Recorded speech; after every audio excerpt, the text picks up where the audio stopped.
Hey beauties, good afternoon to you.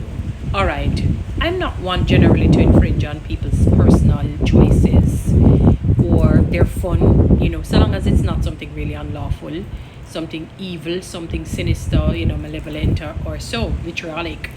Even then, not every battle I'm going to necessarily take on. I know some people, talk about the only business your mind is yours. Generally, that's true, but we have to be very careful because there's a scripture in Ezekiel, I think it was. Is it? If it's not Ezekiel, it's Ecclesiastes. I think it's Ezekiel, where it says, if you basically see somebody going down a bad road and you ignore and they die, it may not be a physical death, then the blood of that person will be on your shoulder. But if you want them and they end up doing the thing and die anyway, then you're free. You won't be held accountable. And it presented in a different way about the king, seeing some, ignoring something that they should deal with.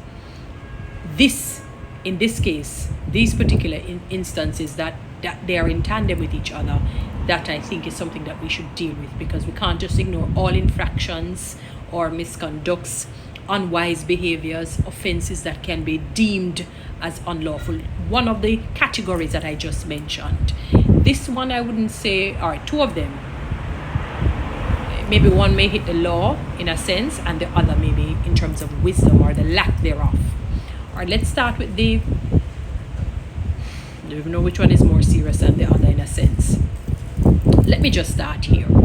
So I saw a video of, you have two police officers that were at Carnival on Sunday, I think it was.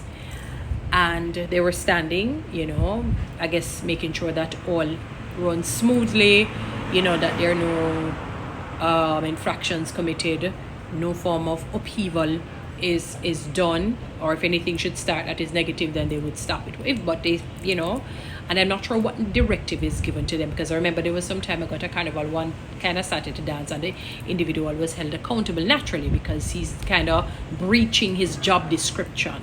Winding up at carnival in your uniform is not a part of your JCF duties. All right. And I'm talking about something that happened maybe prior. Now, this particular carnival here, 2024, there were two gentlemen, seemed like two constables, I don't know. I couldn't look at the side to see clearly, but they were standing and two women decided that they're going to entertain them with their bodies, let's put it that way. And the girl there turned her back on her bottom and whining on the pelvic area of the police officers, both women, because I'm looking at the video and I'm watching it, and they had to really, and she held on to his belt so that she can, balance her body properly, basically both of them.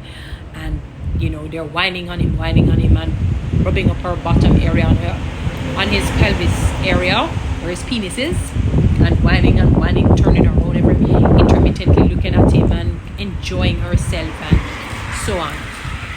And I'm all for fun and enjoyment and games, but one of the things that sometimes women may not understand, because women generally get away with a lot of things, and maybe that's why men are now lashing out. And I'm not talking about men who are not straight, whether straight or not, are now lashing out, because for far too long women have gotten away with a number of things because they're not so much held accountable.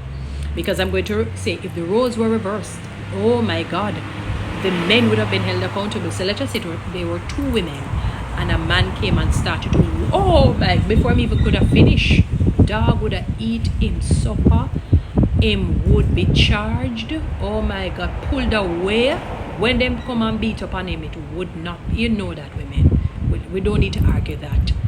And I said to myself, what came to me, I said, what if those two men were married? Because generally you don't find a lot of single men. You will find more single women than single men. Men don't like to be alone. They rather marry a bullfrog. It sounds bad, but I'm telling you.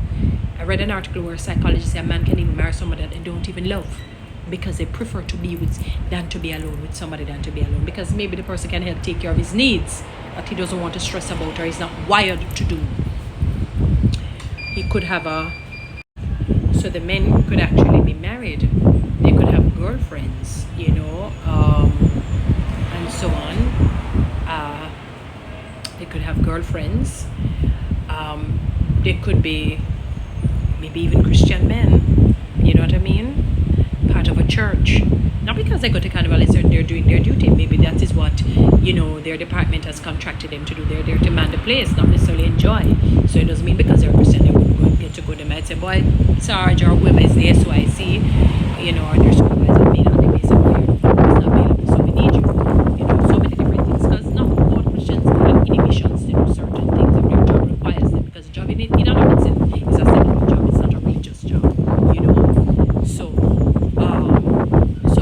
you know, they could do that. Maybe those men are principal men, they're not wired that way. It has nothing to do with their nature, their sexuality. It's just how their standard is, you know, their standard operation or standard operational procedure, let me call it, how they live their daily lives.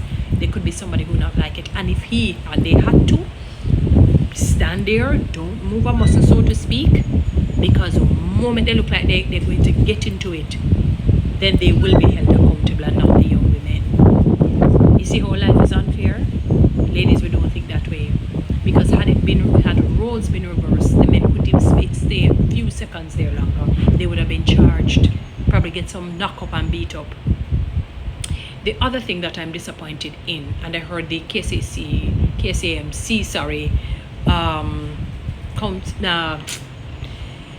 the man there in charge, Andrew, what his name is there, he was speaking yesterday and he said he's going to charge the promoters because of the debris in terms of the bottles and the food boxes. And I couldn't believe when I saw the news yesterday when they had captured different sections and pockets of, because of how where the carnival had gone. It was atrocious, it was appalling. I could hardly believe it.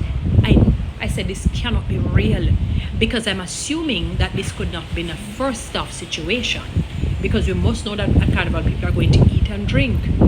They're gyrating themselves the whole time. They're going to get hungry, you know what I mean, and they're in the hot sun, the blaring sun, and this thing goes on for hours, so they're going to eat. And it said, I even heard Julian Robinson came out and he was saying that they didn't just march on the public road, the main roads, but they went into certain communities, and the people, the residents said they could not believe the condition of the place. This has nothing to do with religion now. I couldn't be, when the news showed the roads, I said no, it's not just the promoters but also the people, because unless the people who went there and they have mental illness or they have some kind of challenge mentally, they too are they're supposedly responsible people. So but you can't pinpoint and say, oh, this one was at carnival, that one, you can't, you know. It's like when you have mob killings, you can't prosecute or charge anyone. I was literally shocked to see the condition of the roads and the debris. And yet prior to that, when they had before that, when they were, you know, doing the local government elections, they were cursing out the KSMC man there to say that they have a lot of debris and whatnot. Look at what carnival did. So I can't blame the man to hold the promoters accountable. They should have put things in place where you have rubbish bins, bags and whatever for people to put it at different pockets. So I cannot blame that the KSMC man there from saying that they're going to charge the promoters. They have to get to the head of it, because they should have put things in place so that the people didn't litter the place like that after loitering for so long.